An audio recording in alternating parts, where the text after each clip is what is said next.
wabarakatuh. Halo sahabat Pertiwi, perkenalkan saya Dr. Madeti Pertiwi SHMH. Saya adalah seorang advokat dan juga memiliki profesi sebagai pengurus dan kurator. Ini adalah video pertama saya untuk mengenai materi edukasi hukum. Kali ini saya akan membawakan materi mengenai apa sih itu kepailitan. Pada video kali ini saya akan membawakan penjelasan mengenai bagaimana itu undang-undangnya kepailitan, prosesnya permohonan kepailitan, dan siapa saja yang bisa untuk mengajukan permohonan kepailitan.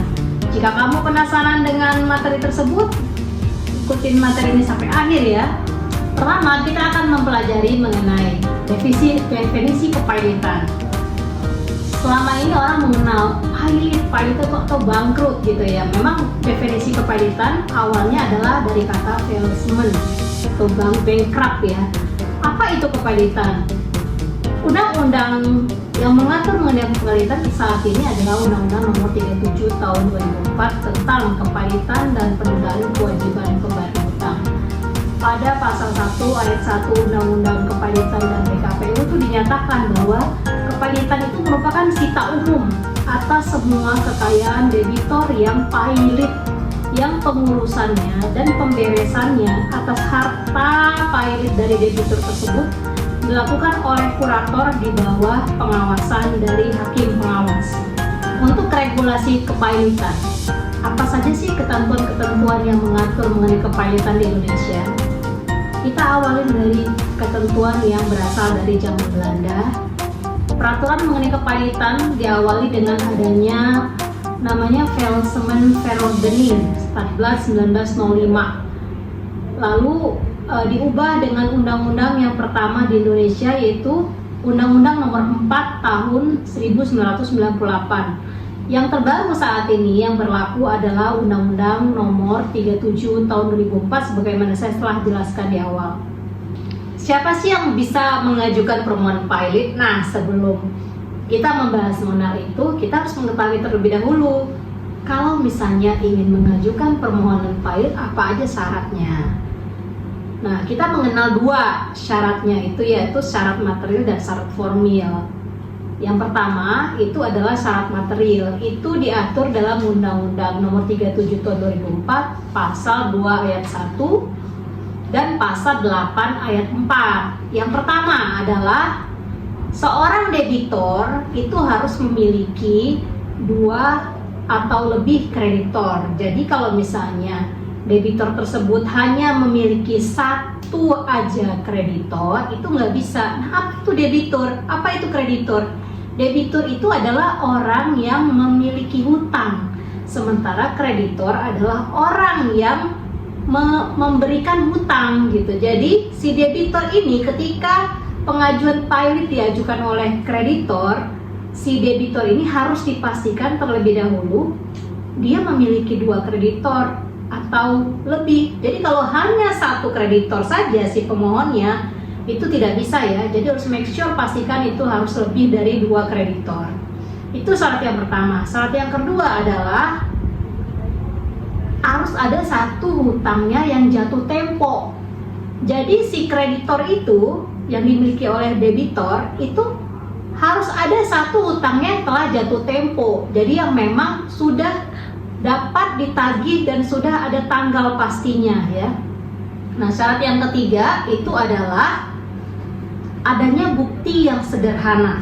Bukti yang sederhana adalah misalnya adalah adanya perjanjian yang menyatakan bahwa si debitor dan kreditor itu punya perjanjian hutang atau perjanjian kerjasama, adanya invoice, adanya surat peringatan. Nah, jadi itu bukti-buktinya itu tidak bisa didebat kembali ya. Nah, itu syarat materialnya yang harus diajukan pada saat permohonan pailit diajukan. Nah, apa syarat formilnya? Syarat formilnya itu prosedur administrasi. Jadi surat permohonan pakai materai, harus ada surat kuasa khusus, ada dokumen-dokumen bukti. Nah, jadi untuk mengajukan permohonan pailit minimal syarat material itu harus dimiliki untuk mengajukan permohonan tersebut.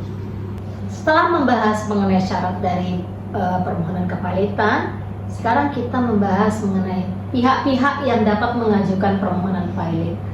Berdasarkan pasal 2 Undang-Undang Kepilitan PKPU, ada beberapa pihak yang dapat mengajukan permohonan pilot. Siapa aja? Pertama, itu adalah debitur. Debitur sendiri dapat mengajukan permohonan pilot atas dirinya sendiri. Siapa itu debitur? Debitur itu adalah pihak yang berhutang, baik itu perorangan ataupun badan hukum ataupun badan usaha non badan hukum ya. Jadi namanya itu adalah voluntary PKPU, voluntary kepilitan. Jadi dia dapat mengajukan sendiri kepilitan atas dirinya karena merasa sudah tidak mampu lagi untuk membayar hutang-hutangnya kepada para kreditor. Yang kedua adalah satu atau lebih kreditor. Jika ada kreditor yang sudah terlalu letih untuk menagih piutangnya kepada debitur, maka dia dapat mengajukan kepilitan kepada si debitur tersebut, tapi dengan syarat itu dia ketika dia adalah masih sendiri, dia harus menarik kreditur yang lain untuk mengajukan permohonan kepilitan. Yang ketiga adalah kejaksaan. Kejaksaan dapat mengajukan permohonan kepilitan itu atas dasar untuk kepentingan umum. Jadi misalnya ketika ada perusahaan yang ada dan itu dianggap melanggar kepentingan umum, melanggar perundang-undangan, nah kejaksaan lah yang dapat mengajukan permohonan kepilitannya. Yang keempat adalah Bank Indonesia, manakala debiturnya adalah bank. Sekarang itu sudah dirubah regulasinya menjadi kewenangan dari OJK ya. Yang keempat adalah Bapepam yang sekarang sudah dirubah menjadi Otoritas Jasa Keuangan atau OJK.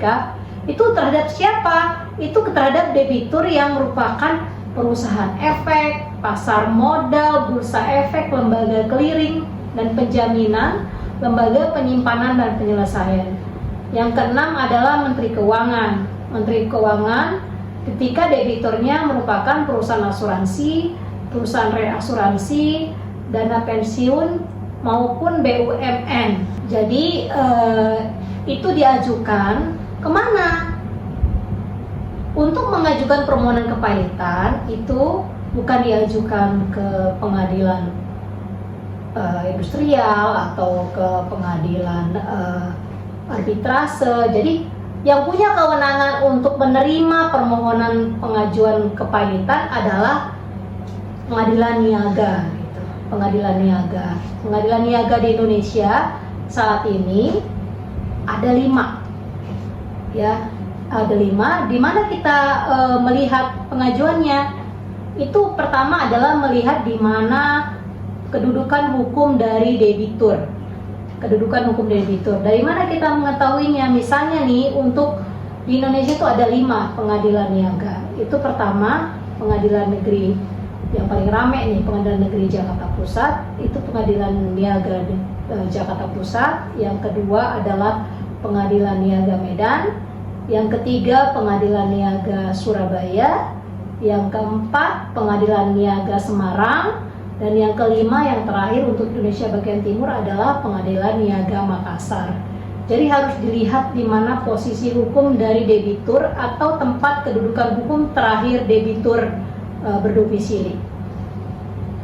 Nah, setelah kita mengetahui pihak-pihak yang berhak untuk mengajukan permohonan kepilitan, sekarang kita akan mempelajari mengenai bagaimana sih prosedur untuk pengajuan permohonan kepilitan.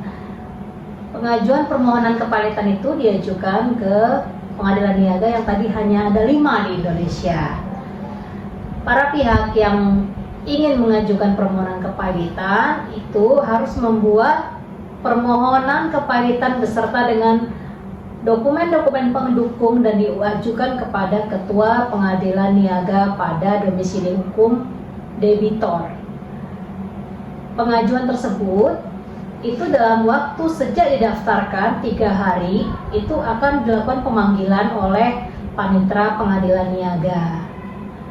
Nah, setelah itu untuk permohonan kepilitan itu 20 hari setelah pendaftaran itu harus dilakukan pemeriksaan perkara. Sampai dengan selesainya proses pemeriksaan kepailitan itu di undang-undang itu sudah ditetapkan selama 60 hari harus ada putusan kepailitan itu diterima atau ditolak. Jika itu diterima, maka harus ditunjuk kurator untuk menangani proses kepailitan itu dari segi pengurusan dan pendaftaran. Kurator adalah pihak atau balai harta peninggalan ataupun orang perorangan yang mempunyai izin dari Kementerian Hukum dan HAM yang bertugas untuk melakukan pengurusan dan pemberesan dari budel pailit atau harta pailit dari debitor pailit. Apa yang dapat dilakukan oleh pihak pemohon itu kreditor ataupun debitor yang pihak yang pailit untuk mengajukan upaya hukum ketika permohonan kepailitan itu memang permohonan pailit, putusan pailit dari permohonan pailitan, maka ada 2 upaya hukum yang dapat dilakukan, yaitu yang pertama kasasi. Kasasi, permohonan kasasi itu diajukan itu maksimal 7 hari setelah putusan pailit dibacakan. Proses dari kasasi permohonan kepailitan adalah harus 60 hari putus, sama dengan permohonan kepailitan itu harus putus selama 60 hari. Setelah putus 60 hari dan ada para pihak yang tidak puas lagi, maka itu dapat mengajukan upaya hukum terakhir yang namanya peninjauan kembali ketika ada bukti-bukti baru yang memang ditemukan oleh pihak yang kalah. Nah, setelah itu ada lagi permohonan putusan kepailitan dari PKPU. Ketika putusan kepailitan yang berasal dari permohonan PKPU, maka itu tidak ada upaya hukum yang dapat dilakukan oleh si pemohon ataupun termohon. Maka putusan kepailitan yang berasal dari permohonan PKPU itu adalah sudah inkrah atau mempunyai kekuatan hukum yang tetap, sehingga para pihak harus segera melaksanakan putusan tersebut untuk dapat dilaksanakannya pengurusan dan pemberesan oleh kurator. Untuk itu, ketika ada lagi pertanyaan dari prosedur perkara kepailitan ini, maka sahabat Pertiwi bisa pertama subscribe, like, and share terlebih dahulu video ini, dan kemudian membuat pertanyaan atau komen di kolom komentar. Maka kami akan membuat video-video menarik selanjutnya untuk menjawab pertanyaan-pertanyaan hukum dari para sahabat Pertiwi. Demikian video kali ini, sampai ketemu di video selanjutnya.